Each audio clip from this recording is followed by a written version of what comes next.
Okay, in the previous video we disassembled all this, the rest of the carburetor. So if you'd like to see the start of the carburetor disassembly, just look for the previous video. Okay, we're up to the secondary jet. It's a secondary jet. Now the air-fuel mixture screw.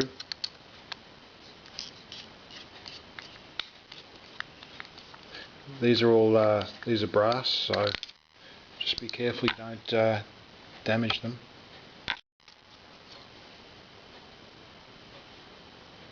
It's got a thin point on the end.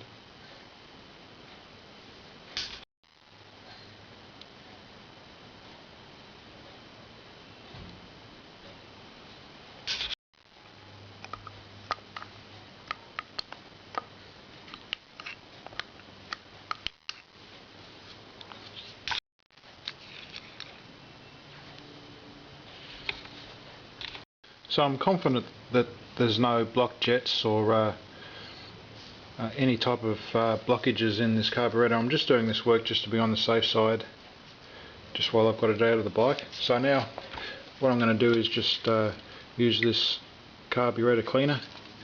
I'll coat it and then I'll let it soak in, and I'll give it a second clean later.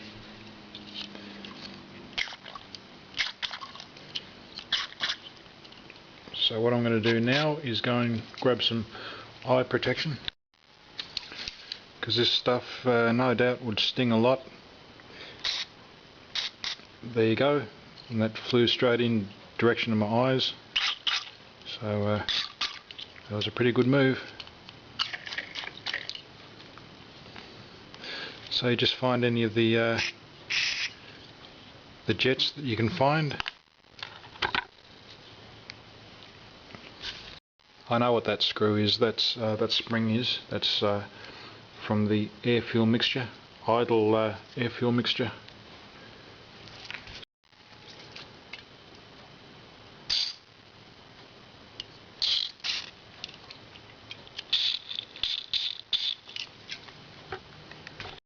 Ideally, you need an air compressor to blow out all the jets. I don't have an air compressor, so I'm just going to blow it out with this this cleaning solution.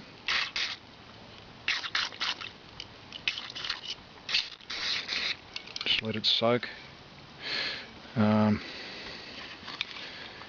Just try and find every jet area that you can find.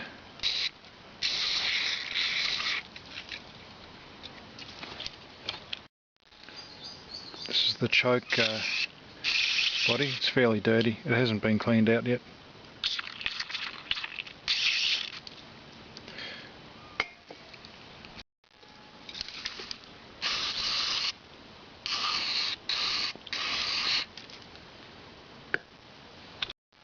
Does a good job, but I wouldn't get it on your skin. Seems very powerful.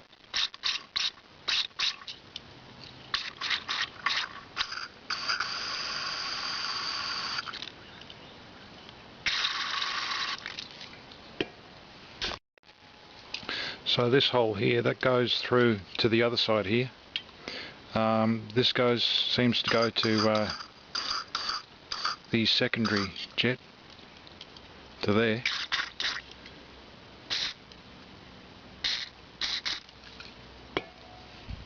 The main jet seems to go to that hole inside the throttle body there, just there.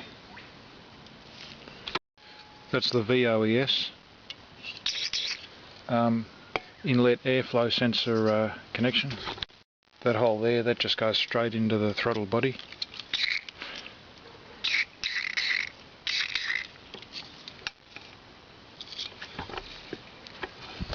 So that there goes to the choke, that small one there. That's the choke in there.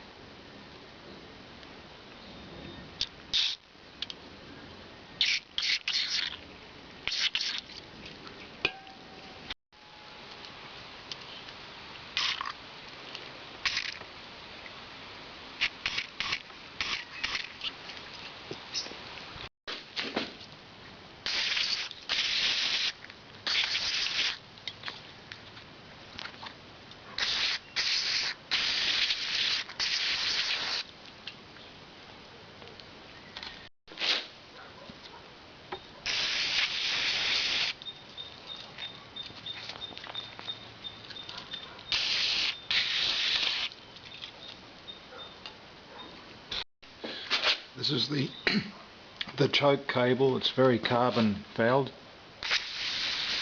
very dirty. This stuff does work.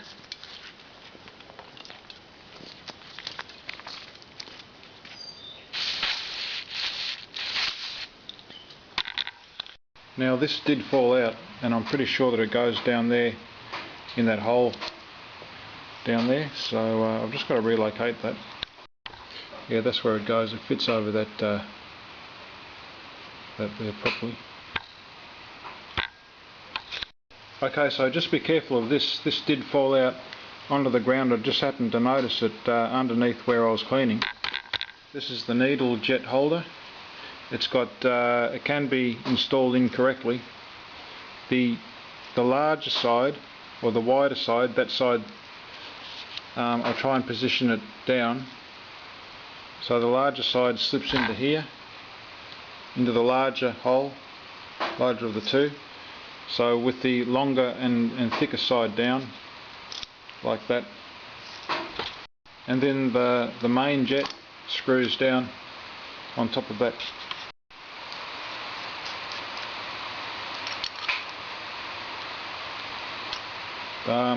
Don't tighten it up too much, it's only brass. Okay, so now for the secondary jet. It's only a small jet. Just drop it in there, give it make sure it seats lightly.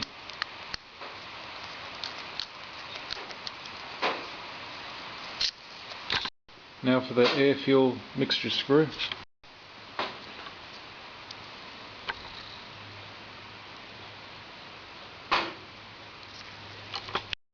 Okay, so I'll put the spring on, and it's located on the outside of the carburetor.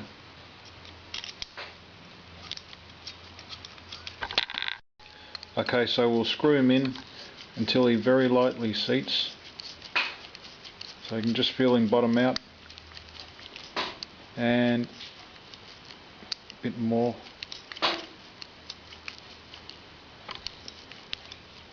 Okay, he's bottomed out. I'll just give him half a turn out, and that's where I'll begin my idle air fuel mixture adjustment.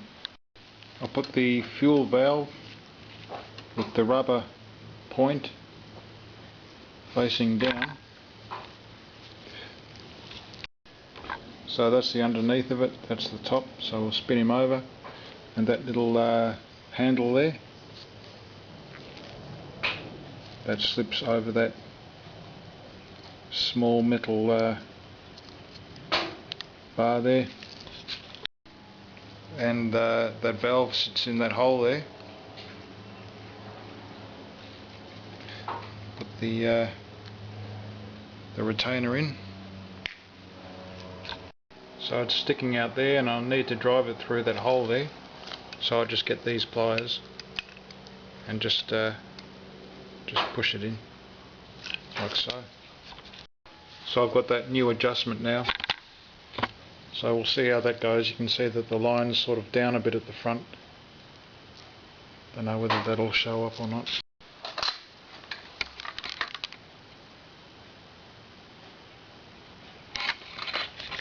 Okay, now I'll put the choke body on.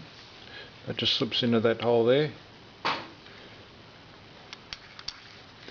like so, and I'll begin to do up the thread.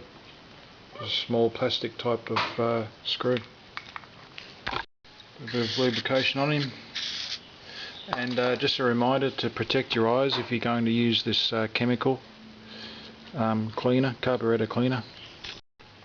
Okay, so I'll just finish screwing it off now, just until it bottoms out lightly. It's only plastic. You want to be careful with plastic, and that's it.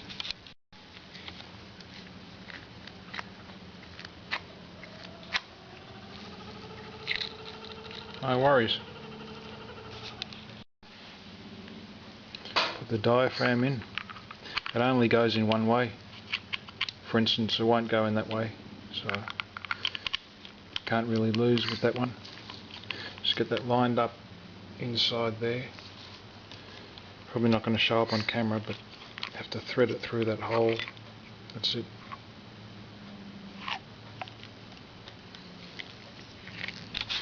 Now I'm going to make sure the diaphragm is sitting inside that ridge there.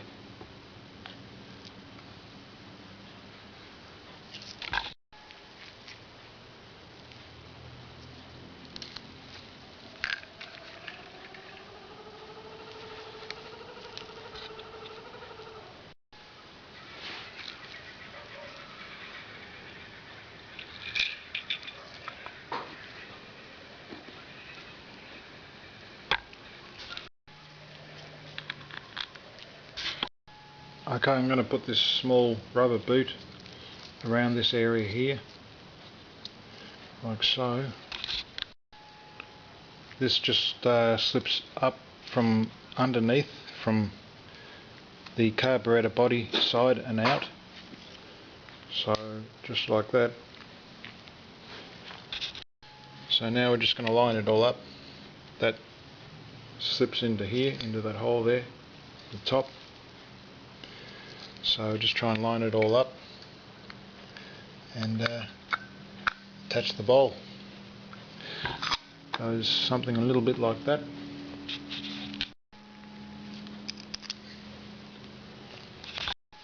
Just lightly seat the screws, don't do them up too tight.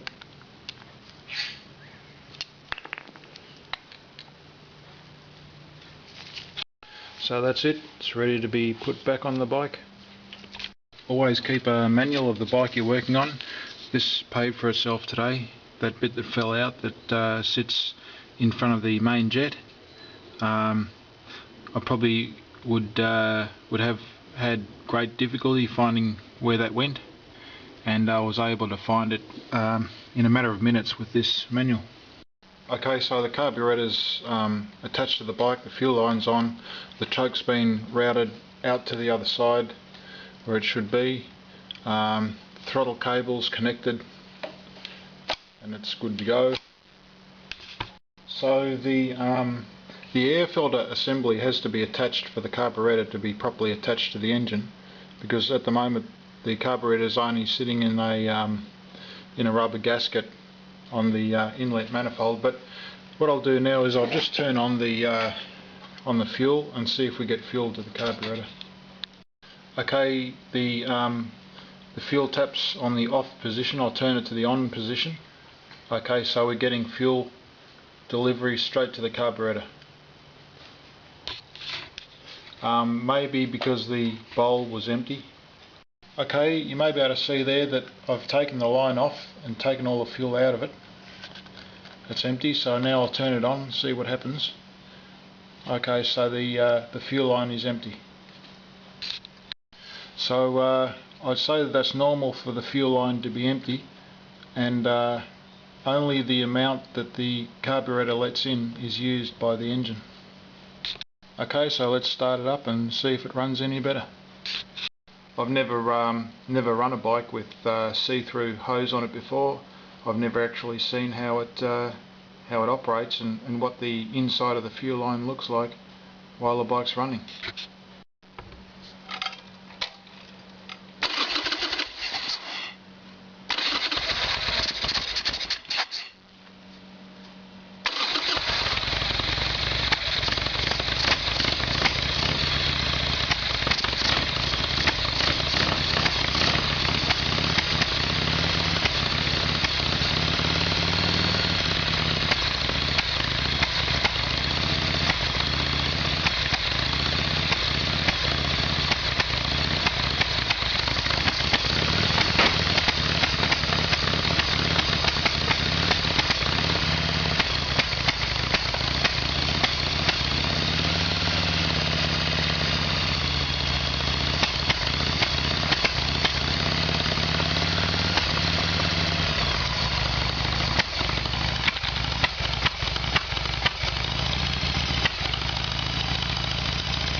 Okay, so it's time for a carburetor rebuild kit. take 3 weeks or more, but it'll eventually get here. Now this the fuel that comes out of here when you turn the throttle, it's supposed to be a jet of you know, a spray. It's supposed to be a spray of fuel and air. Now all that comes out of here at the moment is fuel. I'll try and demonstrate that.